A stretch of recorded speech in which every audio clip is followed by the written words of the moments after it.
Husband আমাকে support দিছে যে করার সমস্যা নাই। মূলত 5,000 টাকা নিয়ে করতেছি।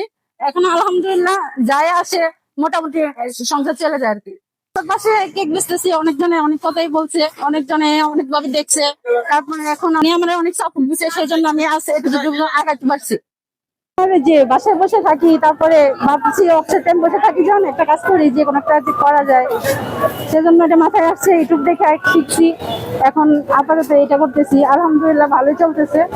ঘরে আমি বাসা থেকে বাসায় বানাইতাম আগে, তারপরে আমার হাজবেন্ড কে খাওয়াইছি, উনি খাইয়া অনেক প্রশংসা করছে। তারপর ভাবলাম যে কিছু একটা করা যাক, ওনারে বলছি, উনি আমার সাপোর্ট দিছে, আমার হাজবেন্ড আমাকে সাপোর্ট দিছে যে করার সমস্যা নাই। তারপরে এই ব্যবসাটা আমি মূলত 5,000 টাকা নিয়ে করতেছি। এখন আলহামদুলিল্লাহ যায় আসে, মোটামুটি সংসার চলে যায় আর কি। পাশে কেক বেচতেছি, অনেকজনে অনেক কথাই বলছে, অনেকজনে অনেক ভাবে দেখছে। তারপরে এখন আমি আমার স্বামীর সাপোর্টে বানাইতেছি, উনি আমার অনেক সাপোর্ট দিচ্ছে, সেই জন্য আমি আছে এতটুকু আগাতে পারছি।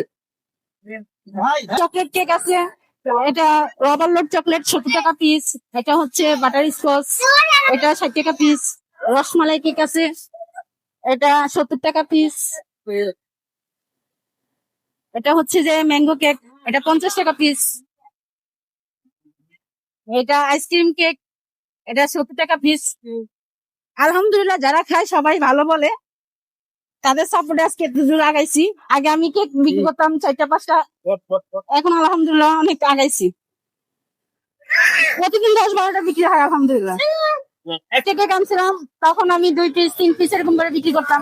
তারপরে আমি ঘাবড়ে গেছি যাতে দিচ্ছে কিনা না হয়, তারপরে খাওয়াই নাই, চেষ্টা করতেছি দেখি কতটুকু আগাতে পারি। এখন আলহামদুলিল্লাহ আগের থেকে আমি এখন আগে 4টা, এখন 10টা কেক বানাই। মাঝে মাঝে 20টা 15টা এরকম যায়। আলহামদুলিল্লাহ যাই বুঝতেছি, একটা টেবিল নিয়ে বসে আছি। এখন আমার কাস্টমারও দিন দিন চাহিদা বাড়তেছে, ওনারাও চাইতেছে যে আর একটু বড় হোক। তখন আমি দেখি একটা দোকান নিতে পারি কিনা। আপাতত একটা করে দোকানে উঠবো, কিছু টাকা আরো হোক, যা জমাইছি তা হচ্ছে।